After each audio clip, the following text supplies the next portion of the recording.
Hello, this is Belsen here. ഇന്നത്തെ വീഡിയോയിൽ ഒരു കസ്റ്റമർ ക്യൂറിയാണ് ഹാൻഡിൽ ചെയ്യാൻ പോകുന്നത്. എൻ്റെ കൊളീഗായിട്ടുള്ള മെൻറ്ററോട് ചോദിച്ചിട്ടുള്ള ക്വസ്റ്റ്യനാണ്. ഈ കസ്റ്റമറിൻ്റെ കയ്യിൽ 10 ലക്ഷം രൂപയുണ്ട്. അദ്ദേഹത്തിന് വേണമെങ്കിൽ ഈ 10 ലക്ഷം രൂപ ഉപയോഗിച്ചിട്ട് അദ്ദേഹത്തിൻ്റെ ഒരു ലോൺ അടച്ചു തീർക്കാം. ഒരു ഹോം ലോൺ ഉണ്ട്, അതിന് 10 ലക്ഷം രൂപ അടയ്ക്കാനുണ്ട്. അത് വേണമെങ്കിൽ അടച്ചു തീർക്കാം. അതല്ലെങ്കിൽ ഇദ്ദേഹത്തിന് ഈ എമൗണ്ട് ഉപയോഗിച്ചിട്ട് ഇൻവെസ്റ്റ് ചെയ്യാം. സ്റ്റോക്ക് മാർക്കറ്റിലോ മ്യൂച്വൽ ഫണ്ട്സിലോ ഇൻവെസ്റ്റ് ചെയ്യാം. ഏതാണ് നല്ലത്? അതാണ് ക്വറി. ഈ ഒരു ക്വസ്റ്റ്യന് ഉള്ള ആൻസറാണ് ഇന്നത്തെ വീഡിയോ. അപ്പോൾ അതുകൊണ്ട് നിങ്ങൾ മുഴുവനായിട്ടും കാണുക.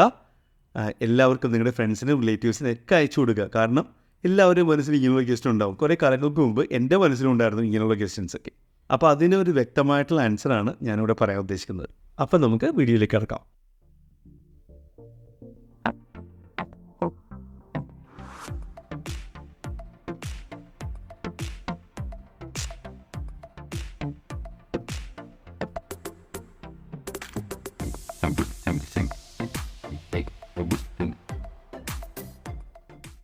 അപ്പോൾ ക്വസ്റ്റ്യൻ മനസ്സിലായല്ലോ. 10 ലക്ഷം രൂപയുണ്ട്. ഹോം ലോൺ അടയ്ക്കണോ അതോ സ്റ്റോക്ക് മാർക്കറ്റിൽ ഇൻവെസ്റ്റ് ചെയ്യണോ? ഇതിൻ്റെ ഉത്തരം വളരെ സിമ്പിളാണ്. നിങ്ങൾക്ക് സ്റ്റോക്ക് മാർക്കറ്റിൽ നന്നായിട്ട് റിട്ടേൺ എടുക്കാൻ അറിയാവുന്ന ആളാണെങ്കിൽ സ്റ്റോക്ക് മാർക്കറ്റിൽ ഇൻവെസ്റ്റ് ചെയ്തോളൂ. എന്നിട്ട് കിട്ടുന്ന പ്രോഫിറ്റിൻ്റെ ഒരു പോർഷൻ എന്ത് ചെയ്യുക? EMI അതേപോലെ തന്നെ അടയ്ക്കണം. ഈ പ്രോഫിറ്റിൻ്റെ പോർഷനോ അല്ലെങ്കിൽ പ്രോഫിറ്റോ എടുത്തുകൊണ്ട് തന്നെ നിങ്ങൾക്ക് പ്രിൻസിപ്പലിലേക്ക് അടച്ച് പതുക്കെ ഹോം ലോൺ തീർക്കാം.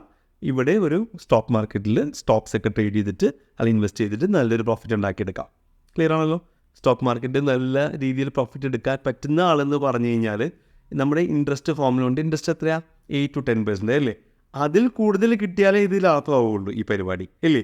അതായത് ഒരു 15-20% അല്ലെങ്കിൽ അതിൽ കൂടുതലോ റിട്ടേൺ നമുക്ക് സ്റ്റോക്ക് മാർക്കറ്റിൽ നിന്ന് എടുക്കാൻ അറിഞ്ഞെങ്കിൽ മാത്രമേ ഈ കാര്യം ചെയ്യേണ്ടതുള്ളൂ.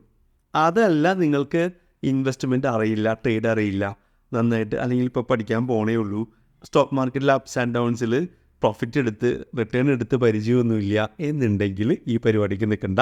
നേരെ ഹോം ലോൺ അടച്ചു തീർക്കുക.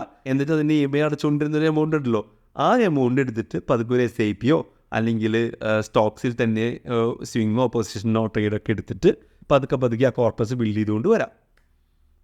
ഇതിലേതാണ് നല്ലതെന്ന് നിങ്ങൾ ആലോചിച്ച് നോക്കൂ. നിങ്ങൾ തന്നെ പറയേണ്ട ആൻസറാണ്. കാരണം നിങ്ങളെങ്ങനെയാണെന്നുള്ളത് നിങ്ങൾക്കേ അറിയൂ. അപ്പോൾ ഇതിൻ്റെ ആൻസർ കിട്ടിയല്ലോ. ഇനിയും ഇങ്ങനെയുള്ള ഡൗട്ടുകളും കാര്യങ്ങളൊക്കെ നിങ്ങൾക്കുണ്ടെങ്കിൽ കമൻറ്റ് ബോക്സിൽ ഇടുക.